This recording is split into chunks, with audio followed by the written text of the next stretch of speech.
Why being a good person is a trap. Carl Jung. You are committing a slow, invisible suicide every time you say yes. Your empathy isn't a virtue. It is a traumatized survival mechanism attracting parasites who feast on your soul. Watch to the end to shatter this illusion. To survive, you must do the unthinkable, become dangerous. Empathy and unmasking, the velvet curtain of exhaustion. There is a corpse slowly decaying inside you at this very moment, and the most terrifying truth is that you are the one who murdered it. You strangled it with a polite smile, suffocated it under agreeable nods, and engraved its hidden tombstone with two hollow words: good person. Listen to the heavy, suffocating silence of the room you are sitting in right now. It is deafening, isn't it? That is not the quiet of peace. That is the agonizing sound of your own soul gasping for air under the crushing weight of 1,000 invisible masks you were forced to wear today. The inner multiverse warmly welcomes you to the darkest, yet most liberating corner of your own mind. If these words resonate with the silent screams you have been hiding from the world, please take a moment to subscribe to our channel right now. Your support is the vital heartbeat that motivates us to continue creating deep, transformative videos and shattering these illusions together. Now, let us return to that midnight hour. I want to reimagine this exact moment with you, because I know you have lived through it 1,000 times over. The clock has ticked past midnight. You are sitting completely alone in the pitch black of your bedroom, or perhaps slumped over the steering wheel of a parked car in your driveway, dreading the moment you have to step inside. The external world has finally shut down, but inside your chest there is a thick, paralyzing scream. You are utterly exhausted. I am not talking about the mundane physical tiredness of a hard day's labor. I am talking about the profound, terminal breakdown of a spirit that has been relentlessly eroded. Every stiff muscle, every shallow, labored breath you take is buckling under the immense pressure of the performances you staged since you woke up. You replay the tape of the day. You remember that strained, mechanical nod when a coworker casually dumped their responsibilities onto your desk. You recall the twisted, painful smile you forced onto your face while swallowing an unjust critique from your superior, or the suffocating restraint you maintained just to keep a fragile, toxic peace during a family dispute. You have imprisoned your own righteous fury.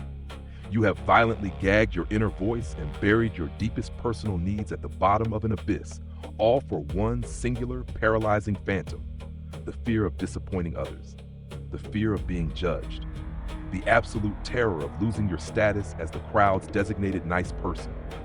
I know the exact texture of that dark abyss because I used to drown in it. I used to swim desperately in that swamp of fabricated perfection, where every reluctant yes that slipped past my lips was a rusted knife. I used to carve away another piece of my own dignity. But tonight, in this ruthless silence, we are not going to cradle each other with empty, feel-good platitudes. It is time for you to stand naked before the psychological mirror and answer a question that might shatter the entire value system you have worshipped your whole life. That desperate kindness you cling to as if your life depends on it. Is it truly an authentic, original goodness of the heart? Or is it merely a sparkling, perfectly engineered wrapper designed to conceal your cowardice and your pathetic fear of rejection? Do not look away. Look at the mirror.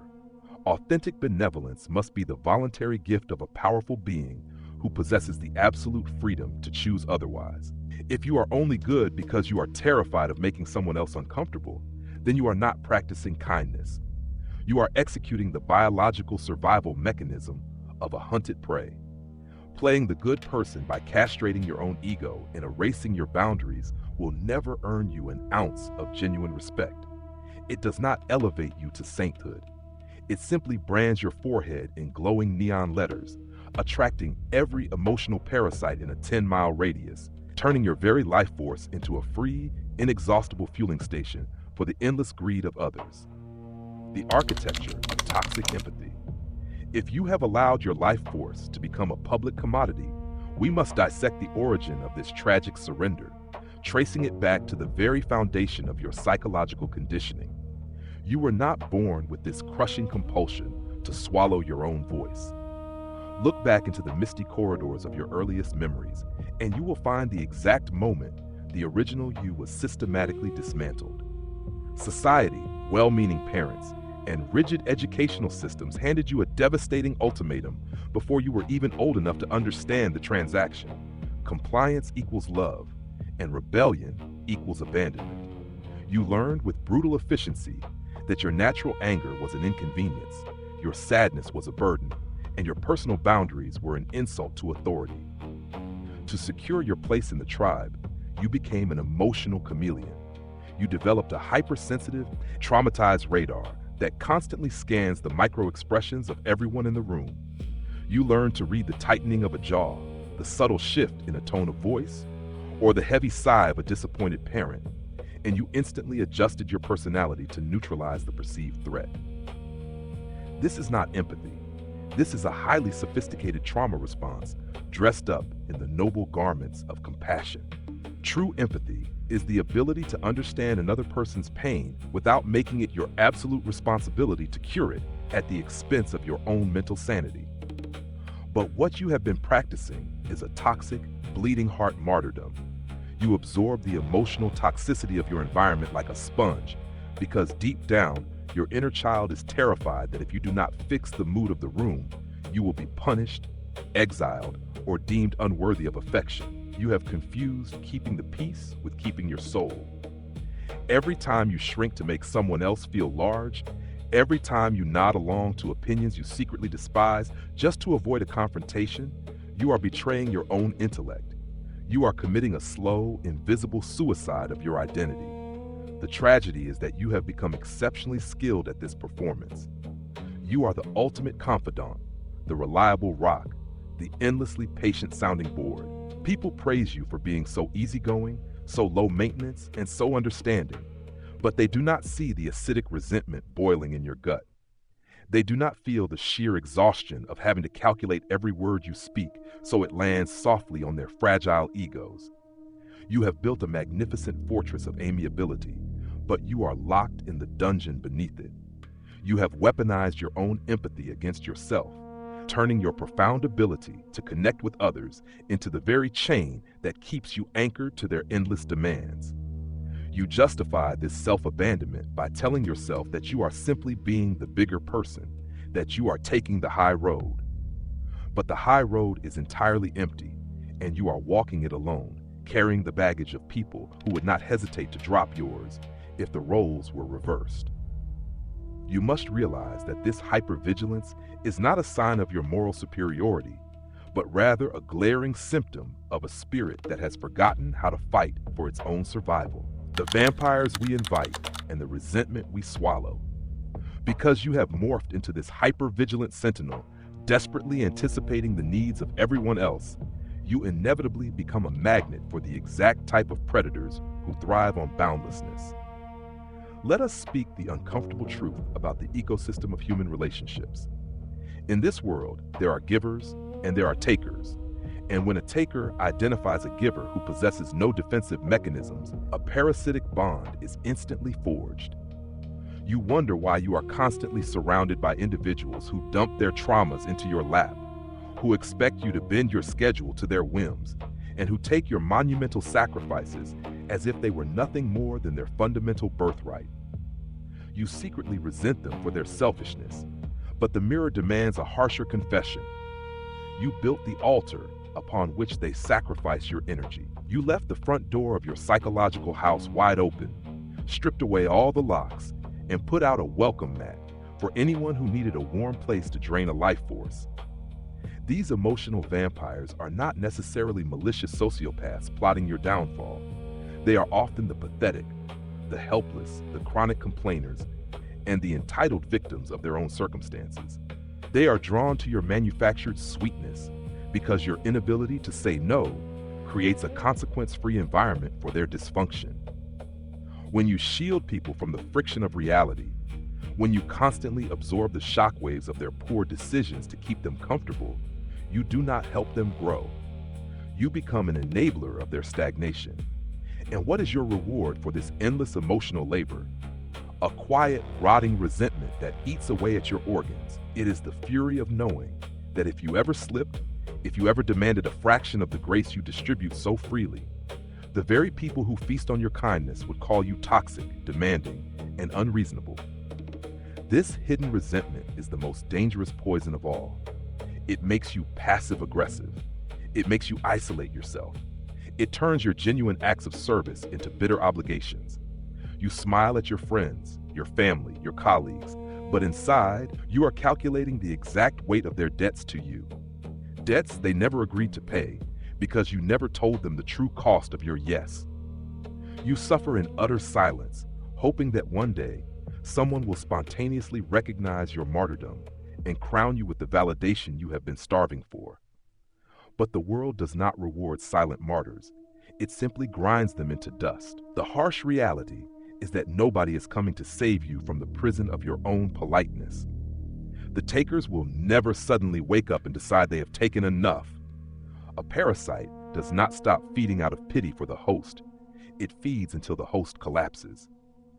You must accept the agonizing realization that the chaos and exhaustion in your relationships are not just the fault of the people exploiting you, but the direct result of your cowardice in refusing to draw a line in the sand, the crucible of the first unapologetic no.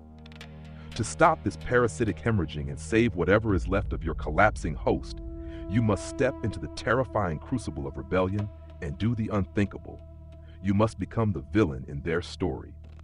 The process of unmasking is not a peaceful, serene journey of self-discovery filled with soft lighting and gentle affirmations.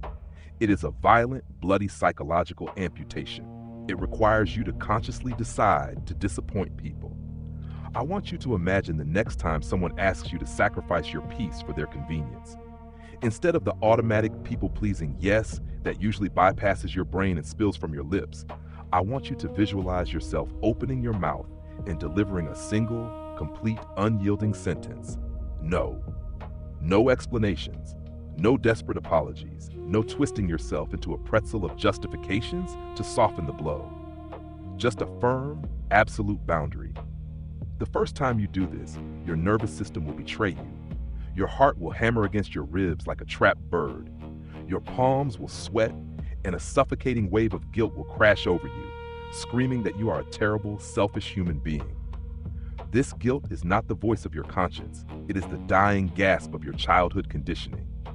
It is the addiction to external approval fighting for its life. You must sit in the fire of that agonizing discomfort. You must let the silence hang in the air, heavy and awkward, without rushing to fill it with a compromise. When you stop playing your assigned role, the system will rebel. The people who have grown fat on your endless compliance will push back with staggering ferocity. They will use the weapons of manipulation they have always used. They will play the victim. They will withdraw their affection. They will gossip about how you have changed, how cold you have become, how arrogant you are now acting. Let them. Let them throw their tantrums. Let their conditional love evaporate. If a relationship shatters the moment you inject a drop of self-respect into it, then it was never a relationship to begin with. It was a hostage situation. Mourn the loss of the illusion, but do not negotiate with terrorists. The agony of this unmasking is the price of admission to your own life. You are quite literally detoxing from the narcotic of human approval. It will feel lonely. There will be nights where the silence of your room is no longer filled with the anxiety of what others think of you, but with the stark, terrifying emptiness of not knowing who you actually are without your masks. But within that very emptiness lies the fertile soil of your rebirth. You are clearing away the dead wood, burning down the rotting structures of fake obligations and forced smiles.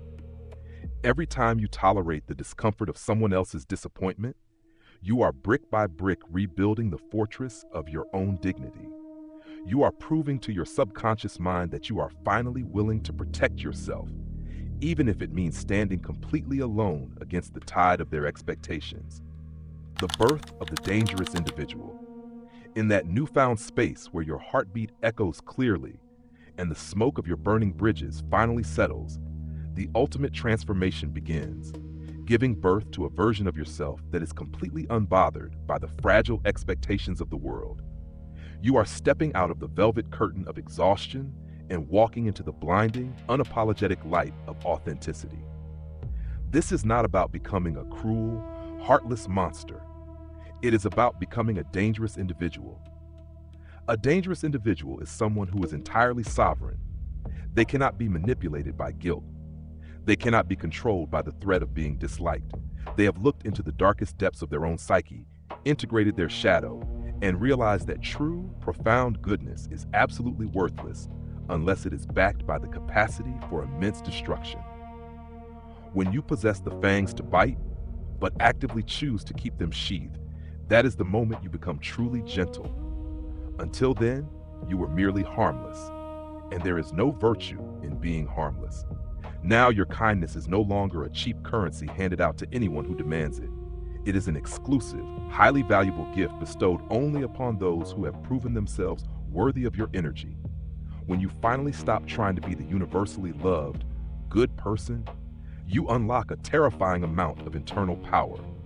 You will notice a profound shift in how the world interacts with you. Emotional parasites will instinctively avoid your presence, repelled by the invisible, impenetrable wall of self-respect that now surrounds you. People will look to your eyes and see someone who has reclaimed their soul from the marketplace. They will hear the calm, unshakable resonance in your voice, and they will know, without a shadow of a doubt, that you are no longer a background character in their play. You will finally understand the intoxicating peace of being disliked for who you genuinely are, rather than being exhausted by being loved for an illusion you created. Let the crowd keep their superficial harmony. Let them drown in their polite, suffocating agreements. You belong to the wild, untamed truth of your own existence now. The corpse that was decaying inside you has been resurrected, not as a compliant servant, but as a sovereign king or queen of your own inner empire. You have survived the agonizing unmasking, and the air you breathe now is crisp, sharp, and entirely your own.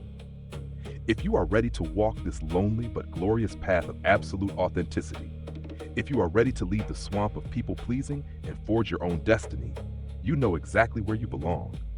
Keep walking fiercely into the unknown, and we will see you in the next exploration of the inner multiverse. And finally, in conclusion, the journey from toxic empathy to sovereign authenticity is not a gentle awakening, but a necessary and violent psychological amputation of your deepest childhood conditioning. For too long, you have operated as an emotional sponge, absorbing the toxic residue of takers and parasites to secure a counterfeit version of love and acceptance. This hypervigilance, disguised as compassion, has systematically drained your life force and built an agonizing internal reservoir of silent resentment. By endlessly softening the blow of reality for others, you enable their dysfunction while committing a slow suicide of your own identity. The ultimate liberation demands stepping into the terrifying crucible of your first unapologetic no. It requires the absolute willingness to disappoint others, to endure the heavy silence of withdrawn approval, and to let conditional relationships shatter. Only by sitting in the fire of this manufactured guilt can you burn away the rotting structures of your compliance. What emerges from these ashes is a dangerous, sovereign individual, someone whose kindness is a conscious, highly valuable gift, rather than a trauma response. By reclaiming your fangs and choosing when to sheath them, you transition from being merely harmless to truly powerful. You trade the exhausting performance of being universally liked for the intoxicating, unshakable peace of genuine self-respect, forever closing the door to emotional vampires and taking absolute ownership of your inner empire. Profound lesson and practical application. The lesson: true goodness is not measured by your infinite capacity to tolerate disrespect, but by your courage to enforce boundaries. Empathy without boundaries is not compassion, it is self-destruction. You cannot truly help others or live an authentic life if your foundational operating system is rooted in the fear of being disliked.